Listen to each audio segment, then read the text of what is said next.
everyone, welcome back to my channel Study with Nidhi and this is Nidhi Pandey here.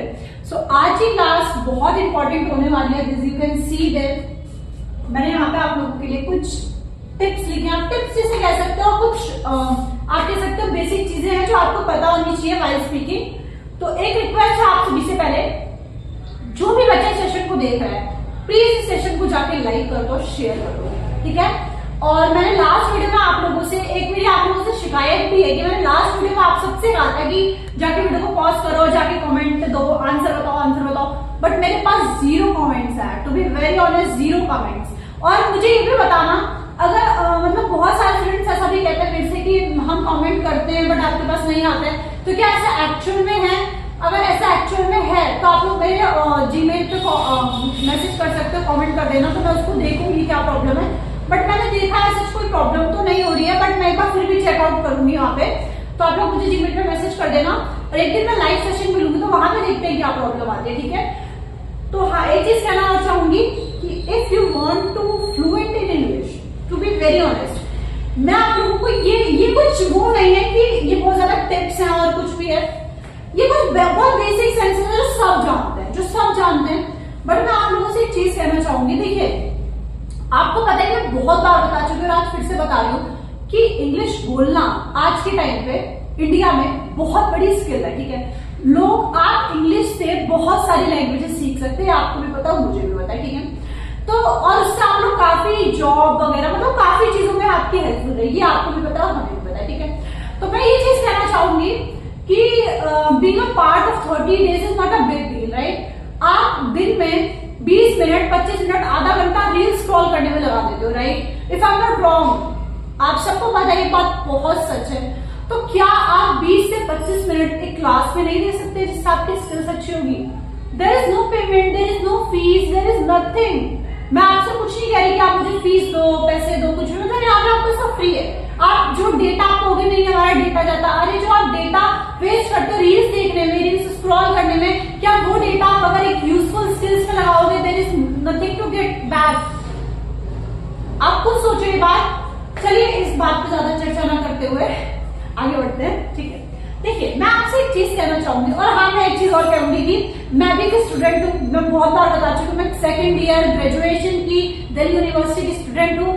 अगर मेरे से कोई गलती हो, कुछ भी हो, तो आप प्लीज मुझे बता सकते हैं कमेंट में, बिकॉज मैं भी कोई प्रो नहीं हूँ और मैं भी एक स्टूडेंट हूँ. अभी कोई एक्सपीरियंस मैंने ऐसा नहीं है, खास सिर्फ यूट्यूब पे पढ़ाती हूँ और कॉलेज की स्टूडेंट. तो सिंपल है, कोई बहुत बड़ा एक्सपीरियंस नहीं है मेरे पास. तो जो है वो सिर्फ मैं आपको यहाँ डिलीवर कर रही हूँ जो मेरे को आता है. मेरे इंग्लिश स्पीकिंग का मेरा बहुत अच्छा स्किल है. मैं ग्रेजुएटेड हूँ इंग्लिश स्पीकिंग में FES से. तो मैं वो आप लोगों के साथ शेयर कर रही हूँ अपनी ये एक्सपीरियंस, अपनी ये स्किल्स आपके साथ शेयर कर रही हूँ. मुझे टीचिंग का थोड़ा सा मतलब अच्छा लगता है, मेरे को मेरी पसंदीदा चीज है टीचिंग, तो मैं आप लोगों के साथ वो शेयर कर रही हूँ. और कुछ भी ऐसा मेरे में खास स्किल्स नहीं है जो मैं जिस चीज का मैं वो कर सकूं.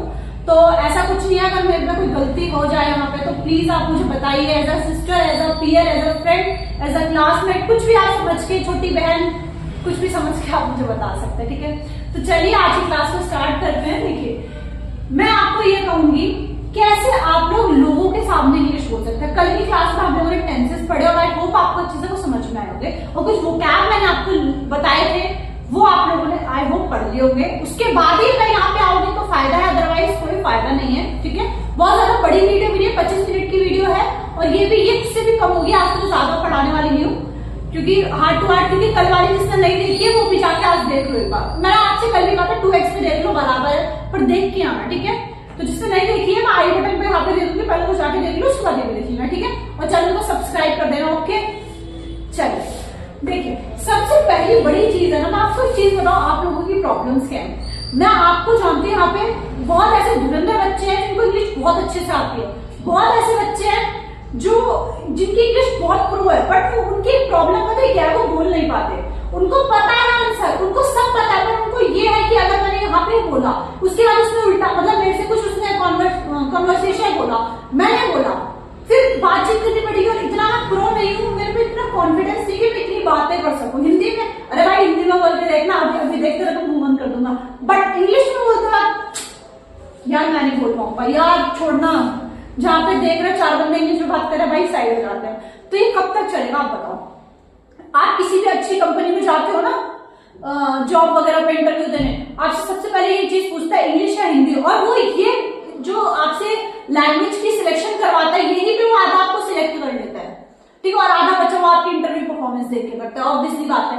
तो चलिए आज की क्लास को सबसे पहले स्टार्टिंग करेंगे कॉन्फिडेंस के साथ। देखिए कॉन्फिडेंस कोई ऐसी चीज नहीं है जो मैं आपको कोई चीज बता दूं, ये पढ़ लो ये कर लो आपके पास कॉन्फिडेंस आ जाएगा, ऐसा नहीं है। वो आता है आपको प्रैक्टिस से। मैं आपको सच बताऊं, मैंने आपको बताया था एक बार फर्स्ट क्लास में, इंट्रोडक्शन क्लास में बताया था कि मैं FEA में पढ़ी हूँ। वहां पे मैं फर्स्ट डे गई थी, I had zero confidence, to be very honest. आज मैं एक कैमरे के सामने बोल रही हूँ, मेरे लिए बहुत बड़ी बात है, बट मैं आपको बता सकती हूँ मेरे पास जीरो कॉन्फिडेंस था जब मैं वहां पे गई थी। Even in front of 40 students, even in front of 40 students I was not able to speak in Hindi even, leave out that कि इंग्लिश में बोलना है, हिंदी में भी बोलने की हिम्मत नहीं थी, मेरे पास इतना कॉन्फिडेंस नहीं था। बट और वो जो मेरे ट्यूटर थे या फिर आप कह सकते हो वो जो हमारे को कह सकते हो कि वही माइंड में वर्ड नहीं आ रहा, जो हमें ओवरसी करते थे, मतलब वो सिर्फ हमें देखते थे, वो हमें बताते कि भाई गलती है क्या, हम क्या गलत कर रहे हैं। आपको मैं एक बात बताऊं, उन्होंने हमें कुछ ऐसा नहीं किया था कि अरे तुम बोलोगे तुम्हारा कॉन्फिडेंस हो जाएगा। मैंने पूरी एक साल में अराउंड 8 to 9 मंथ्स मैंने वहां पे पढ़ाई करी है। वहां पढ़ने के बाद मेरे को 3rd-4th मंथ में मुझे ऐसा लगा कि हाँ मेरे को अब कॉन्फिडेंस आना स्टार्ट हुआ है। तो कॉन्फिडेंस कोई ऐसी चीज नहीं है जो मैं आपको दे दूं दवाई या फिर ये कह दूं ये पढ़ लो बेटा, इंग्लिश के सारे चैप्टर पढ़ते रहो कॉन्फिडेंस आएगा, ऐसा नहीं है। कॉन्फिडेंस आपकी प्रैक्टिस से आएगा, आपकी स्पीकिंग से आएगा। एक घर में भाई बहन होंगे, भाई बहन छोड़ो मम्मी पापा होंगे, मम्मी काम कर रही है, आप जाओ इंग्लिश में बोलने लगो जो आ रहा है। एज अ बिगिनर मैं आपको बता दूं, एज अ बिगिनर उनके सामने बोलो, फिर मतलब बोलोगे थोड़ा सा आपका दिमाग खुलेगा, फिर आप और कोई है उसके सामने बोलो। ऐसा नहीं है कि डरोगे यार, अपने घर वालों के सामने कौन सा डर, उन्हीं के सामने आप बड़े हो यार। What the sense is this? लोग कहते हैं शर्म आती है, किस बात की शर्म? आज शर्म करोगे तो लाइफ में शर्म ही करते रह जाओगे। देयर इज नो शर्म, ओनली काम करो अपना, कोई शर्म नहीं होती है। चलिए तो जोक्स अपार्ट फ्रॉम इट, तो ये बात है कि आप किसी को भी अपने साथ, बट ये मैं सजेस्ट नहीं करूंगी कि आप जाओ अकेले में बोलने लग जाओ, अरे शीशे में देख के बोलने लग जाओ। बहुत सारे लोग ऐसे सजेस्ट करते हैं और आपको पता है बात, बट मैं बिल्कुल नहीं सजेस्ट करूंगी। कॉन्फिडेंस अपने आप से नहीं आता। मैं बहुत कॉन्फिडेंट हूँ, एक रूम में मैं बहुत कॉन्फिडेंट हूँ, but in front of people वो सब बदल जाता है, उल्टा हो जाता है। एक रूम के अंदर आप अपने आप से हजारों बातें कर सकते हो। अब एक डांस का ट्यूटोरियल होता है, एक एग्जांपल देता है बढ़िया सा। आप डांस करते हो, एक रूम में डांस करते हो, इतना बढ़िया डांसर एकदम, मतलब आपसे बढ़िया कोई डांसर नहीं है। जो ही आपको शादी में कहते हैं 4 लोग यार डांस करके बहुत अच्छा डांस करती है, यू आर बी लाइक अरे नहीं भाई मेरे को शर्म आती है। वाई? एक कमरे में ना कॉन्फिडेंस बहुत अच्छा होता है। लोग आपको सजेस्ट करेंगे, आप उनसे कहोगे या मेरे को इंग्लिश बोलने में बड़ी दिक्कत आती है, लोग आपको सजेस्ट करेंगे भाई एक कमरा ले, अपने आप से इंग्लिश में बातें कर, कुछ भी थॉट आए इंग्लिश में बातें कर, इंग्लिश में शीशे में देख के बातें कर। अरे नहीं भाई, लोगों के सामने बोल, बिना शीशे में कमरे में देखने से कोई कॉन्फिडेंस नहीं बढ़ता। तो कॉन्फिडेंस बढ़ाने के लिए सबसे पहले इन फ्रंट ऑफ पीपल बोलो भाई, ठीक है। ये मेरी बात याद रखना, लाइफ में अपने याद रखना, किसी को भी सलाह भी देना तो मेरी ये बात जरूर याद रखना, ठीक है। फ्रेम सेंटेंसेस, हाँ मैंने कल आपको टेंसेस वाले रूल बताए थे, ये इंपॉर्टेंट है। सबसे पहले तो कॉन्फिडेंस होना चाहिए। दूसरी बात है कि यार कॉन्फिडेंस बहुत अच्छा है पर कुछ आता ही नहीं बोलना, बोलूं कहां से, तो उसके लिए आपको sentences frame, as a beginner आपको नहीं आएगा सब कुछ बोलना, बट आपको सेंटेंसेस फ्रेम करने पड़ेगा। सेंटेंसेस फ्रेम करने के लिए आपको आना चाहिए टेंसेस, जो हमने कल की क्लास में पढ़ा था, तभी कहा था कि वो क्लास देख कर आओ, ठीक है। उसके बाद राइटिंग, हाँ टेंसेस फ्रेम करने के बाद ना कुछ सेंटेंसेस मैं आपको आज भी दूंगी होमवर्क में, उनको कर लेना। और राइटिंग थोड़ी बहुत आपने स्टार्टिंग कर दो। राइटिंग में वैसे बेसिकली मैंने देखा है ना बच्चे अच्छे होते हैं, बोलने में प्रॉब्लम होती है, तो राइटिंग की भी ऐसा कोशिश करो कि जो चीज नहीं समझ में आ रही उसको लिखने की कोशिश करो, इतना ही सजेस्ट करूंगी। रीड बाय और वोकल आउट। वोकल आउट मतलब बोल बोल के पढ़ो, मन में मत पढ़ो। आपको बताओ इंग्लिश बोलने का बहुत अच्छा तरीका मैंने ये अपनाया है, बोलो। मैंने आपको बताया जितना बोल सकते हो बोलो, अपने इंट्रोवर्सी को आप बाहर निकालो। इंट्रोवर्ट बनने के लिए पूरी दुनिया पड़ी है बेटा, अभी पूरी जिंदगी पड़ी है। ये 4 से 5 साल में एक्सट्रोवर्ट बन जाओ। एक्सट्रोवर्ट में तो एम्बिवर्ट तो बन सकते हो ना, एटलीस्ट बोलो। आप ग्रुप में बैठे हो ना, अगर आपको कोई सेंटेंस पढ़ना है तो मतलब इतनी जितनी तेज मैं बोल पा रही हूँ उतनी तेज बोलो, तो वो उससे मतलब क्या होता है, एक चीज बताती हूँ, बहुत साइकोलॉजिकल चीज है, इससे आपके सारे सेंसेस खुलते हैं, सेंसेस खुलते हैं। और उसके बाद जब हम छोटे थे हमारी टीचर कहती थी बेटा चिल्ला चिल्ला के पढ़ो, इससे पता क्या होता है, दीवारों में भी कान होता है, दीवार जब सुनता है ना तो वो चीज सारी टकरा टकरा के तुम्हारे दिमाग में आती है। और ये सब सिर्फ टीचर हमें ऐसे बता देते थे। अब समझ में आता है कि यस, अगर आप बोलते हो ना, बोल बोल के पढ़ते हो, इससे आपके साइकोमेट्रिक्स के जितने ये जो आपके सेंसेस होते हैं ना, 6 सेंसेस सारे खुलते हैं, उससे आपके दिमाग में चीजें बैठती है, कैप्चर होती है। इस वजह से आप लोग रीड करा करो, बायो वॉक लाओ, ठीक है। अब देखिए, मेक श्योर करो कि आप जब ये मैंने आपको बता दिया कि मेक श्योर करो जब आप बोल रहे हो तो आपके अराउंड पीपल हो, ठीक है। उसके बाद talk and communicate with people as much as can do English. मैंने आपको बताया कि जितना आप इंग्लिश में बात कर सकते हो, बोल सकते हो, लोगों के सामने बोलो, फालतू में पंचायत करने से अच्छा अपने आप को इम्प्रूव करो, राइट। तो कुछ ही टिप्स है, मैं टिप्स नहीं कहूंगी, कुछ आपकी हेल्पफुल, आप कह सकते हो हेल्पफुल हैबिट्स है जो आपको डेली लाइफ में अपने उतारनी है कि आपकी इंग्लिश अच्छी हो सके। तो चलिए आज एक टॉपिक उठाते हैं, उसके ऊपर सेंटेंसेस, ये सारी की सारी चीजें हम इसमें कवर करेंगे, कॉन्फिडेंस कैसे लाएंगे उस टॉपिक पे। Wait for a while. तो चलिए हम आज की क्लास में एक टॉपिक उठाते हैं, वहां से स्टार्ट करते हैं। मैं आपको बताऊंगी किस तरीके से आप सेंटेंसेस फ्रेम कर सकते हो within a minute as a beginner, ठीक है। छोटा टॉपिक लेंगे, कम से कम 2 से 3 मिनट ही बोलेंगे उस पर, उसके बाद उसको हम आगे बढ़ाएंगे। सो देखिए, there is one topic, this is growth and development, right. अब मैं आप लोगों से कहूंगी कि हर एक स्टूडेंट वीडियो को पॉज करो और जाके कमेंट सेक्शन में लिखो कि ग्रोथ और डेवलपमेंट में क्या फर्क है, और जिसको नहीं पता है छोड़ दो। उसके बाद जिसको पता है तो जाके लिख दो, इससे आप लोगों का रिविजन होगा। जिसको पता है, जिसको नहीं पता वो आ जाओ यहाँ। देखो, ग्रोथ और डेवलपमेंट में फर्क क्या है, सबसे पहले ये समझो। ग्रोथ होता है एक ओवरऑल, आप कह सकते हो किसी भी इंसान का ग्रोथ इन द सेंस कि आप कह सकते हो कि आपका कंट्री की अगर मैं बात करूं, अगर किसी कंट्री के अकॉर्डिंग मैं बात करूं, कंट्री का किस तरीके से ग्रोथ होता है, उसकी जीडीपी बढ़ जाएगी। आपको पता होगा जीडीपी कैसे बढ़ती है, कंट्री की जीडीपी बढ़ जाएगी। आप कह सकते हो उनके में एम्प्लॉयमेंट बढ़ जाएगी। ये वैसे ही बेसिकली साइन है आपका इसका, एम्प्लॉयमेंट का तो डेवलपमेंट का साइन है, बट इसमें भी आता है एम्प्लॉयमेंट बढ़ेगी तब तो जीडीपी बढ़ेगी। तो यहाँ पे जीडीपी बढ़ जाती है तो उसको ग्रोथ कहते हैं। बट जब डेवलपमेंट का होता है, जब ओवरऑल ग्रोथ होता है पूरी कंट्री का, पर पर्सन का, ठीक है, पर पर्सन का जब ग्रोथ होता है, जिसमें आपका एजुकेशन सिस्टम आता है, एजुकेशन सिस्टम जब बढ़ता है, जब आपकी हेल्थ बढ़ती है, पर्सन की अच्छी होती है, ठीक है, पर कैपिटा इनकम बढ़ती है, यानी हर इंसान की जो इनकम है, प्रति व्यक्ति आय बढ़ती है, उसको हम सबको हम कहते हैं डेवलपमेंट। तो ग्रोथ और डेवलपमेंट में इतना सा फर्क है, जो ग्रोथ होता है ना वो सिर्फ हमारी जीडीपी को कंसीडर करता है, और डेवलपमेंट जो होता है ना वो हमारी ओवरऑल ग्रोथ देखता है कि इंसान जो हमारे पीपल हैं कंट्री के, उन पे कैसा ग्रोथ होता है। तो ये तो मैं आप लोगों को थोड़ा सा इकोनॉमिक्स की तरफ ले आई, जहाँ पे आप लोग इंटरनेशनल बिजनेस जो भी मेरे से पढ़ने वाला है ना ग्रेजुएशन में, वो ये देखेंगे। तो मैं अभी मैं खुद पढ़ रही हूँ, मेरे को ये सब मेरे को एग्जाम में आप लोग दिमाग में आ गया। तो हाँ, अब मैं आप लोगों को एक टॉपिक देती हूँ, ग्रोथ के ऊपर डेवलपमेंट, आपको दोनों पता चल गया, इनके ऊपर चर्चा करते हैं 2 मिनट तक, सिर्फ 2 मिनट की चर्चा। ऐसा बिगिनर, मैं भी बिगिनर हूँ, आप भी बिगिनर हो, चलो स्टार्ट करते हैं। देखिए ग्रोथ के बारे में, चलो पहले बोलो। सो पहले आप लोगों को अपने आप को इंट्रोड्यूस करना, अगर आपको ग्रोथ के बारे में एक्चुअल में कहीं पे देना है, बताना है ग्रोथ के बारे में, तो भी बात कर लो। उसके बाद आप ग्रोथ में कैसे सेंटेंसेस बना सकते हो। सबसे पहला सेंटेंस होगा कि growth is a share of our GDP. आपको पता होगा it contributes in our GDP. तो 2 सेंटेंसेस मैंने यहाँ पे बनाए। ये जो है वो शेयर होता है किसका, शेयर ऑफ जीडीपी, और ये जो है वो कंट्रीब्यूट करता है अपनी जीडीपी के अंदर।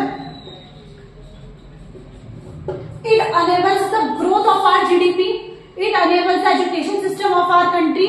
तो 2 से 3 सेंटेंसेस मैंने बना दिए, वो भी खड़े खड़े बहुत बेसिक सेंटेंसेस थे। अब सेंटेंसेस का फॉर्मेशन हुआ, ठीक है। अब इनके बारे में जिसको पता उसका सेंटेंसेस का फॉर्मेशन हो जाएगा। अब सेंटेंसेस को फॉर्म कैसे किया मैंने, ये भी बात है यहाँ पे, इसके लिए तो आप जानने बैठे हो ना, क्योंकि अगर आपको याद हो तो वीडियो पे देखते हो। सिंपल सी बात है, देखिए ग्रोथ और डेवलपमेंट में आपको पहले ग्रोथ एक्सप्लेन करना। तो ग्रोथ के एक्सप्लेन करने के लिए पहले ना ग्रोथ के बारे में चीजों को रिवाइंड करोगे। अच्छा, ग्रोथ हमारे जीडीपी में शेयर करता है, अच्छा ग्रोथ हमारे कंट्रीब्यूट करता है जीडीपी में, ओके, ये शेयर होता है जीडीपी का, ओके, एजुकेशन सिस्टम में हमारे काम करता है, ओके, जीडीपी जो है वो हमारी कंट्रीब्यूट करी जाती है। आप इस समय ये भी लिख सकते हो कि इस समय हमारी जीडीपी जो जो है वो 6.6 है, 6.6% है real GDP, nominal GDP, real GDP क्या होता है, नॉमिनल जीडीपी। ये सब मतलब ये मैं आपको तरीका बता रही हूँ किस तरीके से, मैं ये नहीं बोल रही कि आप इस टॉपिक पे लेके बैठ जाओ, ना ना ना ना, ये तो, और जिसके पास जो बच्चे जिनके पास इकोनॉमिक्स उनके लिए तो हेल्पफुल हो गया होगा अब तक जो मैंने पढ़ाया। तो ग्रोथ को बेसिकली और डेवलपमेंट को हम किस तरीके से नापते हैं, ठीक है, ये सब आप इंडिकेटर सीख सकते हो। ये जो है वो किस तरीके से ये हमारी जीडीपी नापती है, ग्रोथ हमारी, ये जो हमारे एचडीआई से नापा जाता है, ह्यूमन डेवलपमेंट इंडेक्स से नापा जाता है, जहाँ पे हम लोगों की एजुकेशन पे काम करते हैं, एजुकेशन ज्यादा होती है, हेल्थ अच्छी होनी चाहिए, लोगों की पर कैपिटा इनकम अच्छी होनी चाहिए, तो हम इसका जो इंडिकेटर है वो एचडीआई है, ह्यूमन डेवलपमेंट इंडेक्स। ये कुछ इस तरीके से आप लोग चीजों को एक्सप्लेन कर सकते हो। तो सबसे पहला मैंने आपको बताया कि इन दोनों को आपको एक्सप्लेन करने के लिए, इनका डिफरेंस बताने के लिए आपको इनके बारे में पता होना चाहिए। तो इनके बारे में पता करो, उसके बाद टेंसेस के थ्रू इनके सेंटेंसेस बनाओ, टेंसेस की हेल्प से, जो मैंने टेंसेस बताए थे उनकी हेल्प से इनके सेंटेंसेस बनाओ, उसके बाद इनका एक पैराग्राफ बनाओ। सिर्फ इतना ही काम है। तो आप लोगों का होमवर्क क्या आज का सुन लो, सब हटाओ। आई होप आपको अच्छे से क्लियर हुआ होगा। तो आज का सिर्फ आपका होमवर्क है, इंग्लिश को सीखने के 3 तरीके हैं। सबसे पहले अपने माइंड में इस टॉपिक के बारे में 2 मिनट तक थिंक करो, ठीक है, कलेक्ट पॉइंट्स, ठीक है, बिना पॉइंट्स को कलेक्ट करे कभी बोलना शुरू मत करना, अपनी लाइफ में बात याद रखना, फिर बीच में रुक जाओगे तो आधा पूरा ज्ञान कहलाता है, याद रखना। टॉपिक के बारे में थिंक करो, कलेक्ट करो पॉइंट्स में 2 मिनट्स तक, ठीक है, ये याद रखना। उसके बाद उनको, उनके जो सेंटेंसेस है उनको फ्रेम करो, और ये किसकी हेल्प से होगा, ये हेल्प होगा आपके टेंसेस की वजह से, ठीक है, टेंसेस में हेल्प करेंगे। उसके बाद एंड में स्पीक करना स्टार्ट करेंगे, ठीक है, जब आपने टेंसेस बना लिया, उनको कलेक्ट कर लिया माइंड में, उसके बाद उनकी फॉर्मेशन के बाद उन्हें स्पीक करना स्टार्ट करो। तो ये आप 3 प्रोसेस, आप स्टेप कह सकते हो इन्हें, इनको जरूर फॉलो करो। तो आज की क्लास का होमवर्क है, आपको डिफरेंस क्रिएट करना है बिटवीन ग्रोथ एंड डेवलपमेंट में, और इनके ये तीनों स्टेप से आपको इनकी स्पीकिंग को अपने फ्रेंड्स के साथ बात करनी है, राइट। तो आई होप आज की क्लास में आपको चीजें समझ में आई होंगी। ज्यादा कुछ था नहीं बेसिकली, बट कुछ चीजें थी जो आप लोगों को पता होनी चाहिए while speaking. So I hope आपको आज की क्लास अच्छे से समझ में आई होगी। तो प्लीज शेयर करो, लाइक करो, कमेंट करके आप प्लीज मुझे बताना, अगर मेरी कोई मिस्टेक हो तो भी बताना, मुझे अच्छे लगे तो भी बताना, फीडबैक देके जाना। कल की क्लास में एक सरप्राइज है आप सभी के लिए, यानी कि कल मैं और मेरा भाई दोनों जने यहाँ पे डिबेट करेंगे आप लोगों के सामने, फिर हम आपको बताएंगे कि लोगों के साथ इंग्लिश में कैसे बात की जाती है। सो आई होप आज की वीडियो आप लोगों को अच्छे से क्लियर हुई होगी। Thank you everyone for watching the video. Please do like, comment and share this video with all of your friends, peers and classmates. Thank you everyone for watching the video. Bye bye and do like, share this video.